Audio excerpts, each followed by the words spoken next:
अचानक से आईसीयू में पेशेंट को मैनेज करते हुए पेशेंट डिसेट करना शुरू हो जाता है, उसकी सैचुरेशन जो है वो उठती नहीं है और पेशेंट को बहुत ज़्यादा डिफ़िकल्टी इन ब्रीथिंग स्टार्ट हो जाती है। तो आप किस तरह से उसको जो है वो डायग्नोस करेंगे कि पेशेंट को सडनली इतनी ज़्यादा सीवियरली शॉर्टनेस ऑफ ब्रेथ क्यों हुई है? क्या पेशेंट को कोई मैसिव पीई पल्मोनरी एम्बोलिज्म हो गया है, या पेशेंट को कार्डियक टैम्पोनार्ड डेवलप हो गया है, या इसके अलावा कोई टेंशन निमोथोरैक्स डेवलप करके पेशेंट जो है वो सडनली जो है वो सैचुरेशन ड्रॉप कर रहा है और उसको वाइटली अनस्टेबल हो गया है। अब हम इसको स्टार्ट करते हैं कि हम इसको पेशेंट को किस तरह से बचाएंगे इस कंडीशन में। Hi guys, how are you? I hope you are going well. In the last video continuously we are discussing about the shock. Now in the last video we also discussed cardiogenic shock and the definition of relating the different parameters of the shock. Now we are starting the what is obstructive shock. All shocks, obstructive, hypovolemic, cardiogenic, distributive and obstructive, all are the life-threatening issues that all can create the life-threatening condition. The obstructive shock is also life-threatening condition in which the heart is unable to pump the blood due to any external blockage. यानी आपका heart जो है वो pump जो करता है वो उसके ब्लड पंपिंग में उसकी एफिशिएंसी में कमी आ जाती है किसी एक्सटर्नल ब्लॉकेज की वजह से, any physical blockage from the external side of the heart. ठीक है, तो उसकी वजह से फिर क्या होता है, resulting the organs of the body not receive the enough blood and nutrients. Body के ऑर्गन्स को फिर प्रॉपर ब्लड और न्यूट्रिएंट्स नहीं पहुंच पाते हैं, जिसकी वजह से एक लाइफ थ्रेटनिंग कंडीशंस क्रिएट हो जाती है. तो इनकी क्या फिज़िकल कंडीशंस हैं जो कॉजेज़ हो सकते हैं, we already discuss in the short clip video. Tension pneumothorax number 1, cardiac tamponade या massive PE, massive pulmonary embolism. These are the most common causes of the obstructive shock. Cardiac tamponade we already discussed कि post of the surgery या any complication की वजह से अगर blood जो है heart के सराउंडिंग्स में अगर एक्यूमुलेट कर जाए, जिसकी वजह से हार्ट कंप्रेस हो जाए, उसकी एफिशिएंसी डिस्टर्ब हो जाए, तो दिस इज़ कार्डियक टैम्पोनार्ड. टैम्पोनार्डल इफेक्ट होता है और ये कार्डियक टैम्पोनार्ड की वजह से ऑब्स्ट्रक्टिव शॉक में जाते हैं. सेकेंडली, टेंशन निमोथोरैक्स के प्लूरल रप्चर होने की वजह से हार्ट कंप्रेस होता है और लंग भी कंप्रेस हो जाता है, जिसकी वजह से ब्लड जो है प्रॉपर नहीं फ्लो पहुंच पाता है बाकी ऑर्गन्स तक. तो दिस इज़ टेंशन निमोथोरैक्स.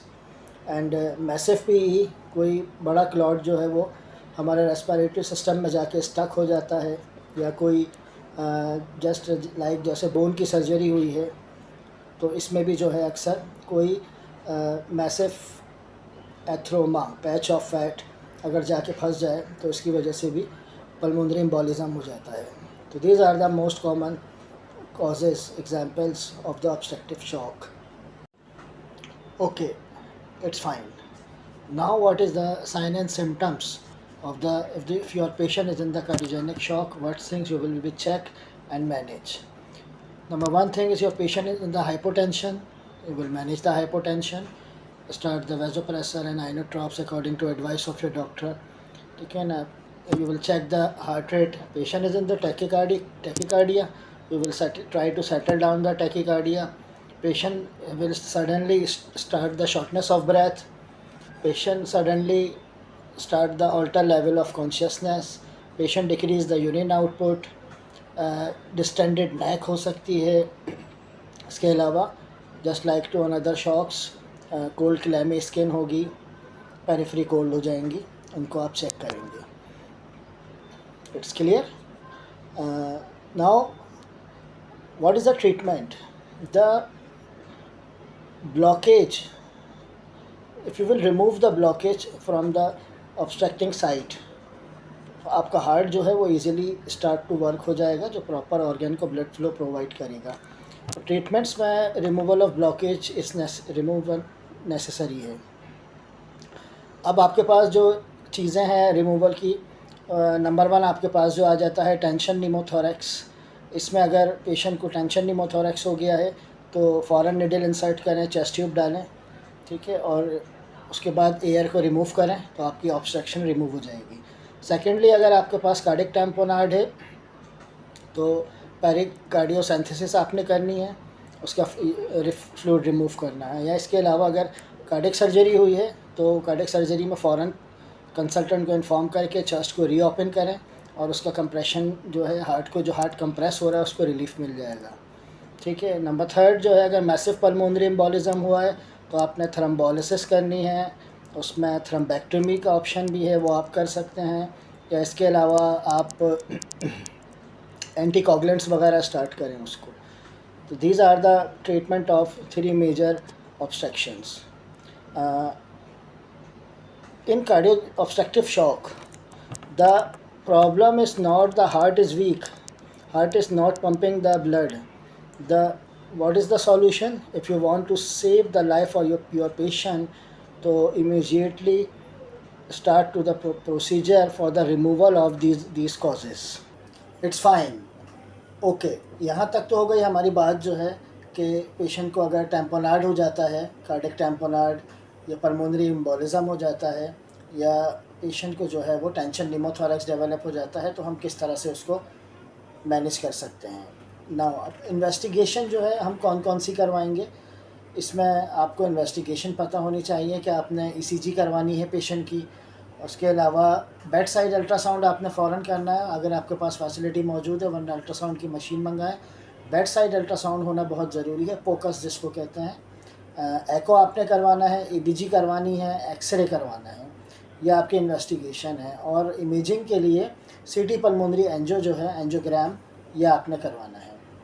नेक्स्ट, अब लैब टेस्ट आपने कौन कौन से भेजने हैं, आपने सीबीसी भेजना है, आपने लैक्टेट भेजना है, लैक्टिक एसिड जिसको कहते हैं, कोएगुलेशन प्रोफाइल करवानी है, पेशेंट की लिवर एंड रीनल फंक्शन को आपने देखना है, दोनों चीज़ों को।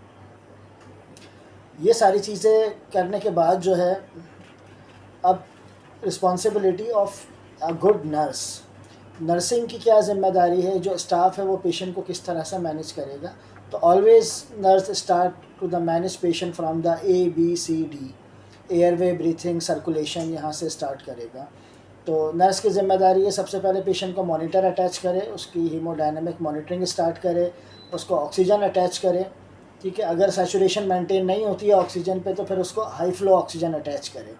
हाई फ्लो पे मेंटेन नहीं होती है तो पेशेंट को, अगर डॉक्टर आपको इजाज़त देता है तो फिर अगर इंडिकेशन बनती है इन्वेसिव वेंटिलेशन की, तो फिर पेशेंट को इन्वेसिव वेंटिलेशन यानी वेंटिलेटर पे आप ले लें। इसके अलावा पेशेंट को जो है आपने आर्टीरियल लाइन डालनी है ताकि आप उसका आर्टीरियल ब्लड प्रेशर आप मॉनिटर कर सकें। सिस्टोलिक मैप आपने जो है वो मोर देन 65 आपने रखना है, या 65 या मोर देन 65।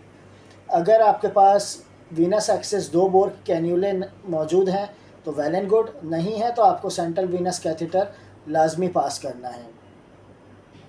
अच्छा, अब अगर आपका पेशेंट परसिस्टेंट हाइपोटेंशन में है तो फिर first drug line therapy in the obstructive shock जो है वो नॉरएपिनेफ्रिन, नॉरएड्रेनालिन, जिसको हम लिवोफिट कहते हैं, इसको आपने according to doctor advice body weight mics पर केजी पर मिनट के हिसाब से स्टार्ट करना है। याद रखिएगा, ऑब्स्ट्रक्टिव शॉक में फर्स्ट ड्रग लाइन वेजोप्रेसर जो है एपिनेफ्रिन और एड्रेनालिन, जिसको हम लिवोफिट कहते हैं, this is a first drug choice to improve the arterial blood pressure. Fine, okay. अब इसके अलावा ट्रीटमेंट में भी आपने क्या करना है, डॉक्टर की एडवाइस को फॉलो करना है। ट्रीटमेंट में वैसे आपने ऑक्सीजन उसको प्रोवाइड करनी है, ऑक्सीजन थेरेपी, एंटीकोगुलेंट्स देने हैं आपने अगर पेशेंट की लैब इस काबिल हैं। इसके अलावा आपने जो है वो thrombolysis if stable your patient, ठीक है। और अगर आपका कंसल्टेंट एग्री करता है तो फिर आपने थ्रोम्बेक्टमी की तरफ जाना है, ठीक है। अब द लास्ट आपका कॉम्प्लिकेशन क्या क्या हो सकती हैं। अगर पेशेंट डिलेड मैनेज होता है या ज़्यादा क्रिटिकल हो जाता है तो उसमें जो कॉम्प्लिकेशंस हैं वो सडन कार्डियक अरेस्ट है, आपका दिल बंद हो सकता है, कार्डियक अरेस्ट हो सकता है, एक्यूट किडनी इंजरी हो सकती है, यूरिन आउटपुट ड्रॉप हो जाएगा आपका, पेशेंट आपका एटीएन में जा सकता है, एक्यूट ट्यूब्यूलर नेक्रोसिस, आपका मल्टी ऑर्गन फेलियर हो सकता है, रेस्पायरेटरी फेलियर आपका हो सकता है पेशेंट को। एंड अगर आप ऑब्स्ट्रक्शन जो आपकी हो गई है, अगर आप उसका कॉज रिलीज़ नहीं करते हैं तो आपके पेशेंट की डेथ भी हो सकती है। ऑब्स्ट्रक्टिव शॉक में आपको जो है इमीडिएटली जो है जो भी ऑब्स्ट्रक्शन आती है आप उसको फ़ौरन रिज़ॉल्व करनी होती है। इसमें डिले करेंगे तो पेशेंट की जो है वो डेथ हो सकती है। उम्मीद है ये चीज़ें आपको समझ आई होंगी। कोई क्वेश्चन हो तो आप कमेंट बॉक्स में मुझसे पूछ सकते हैं।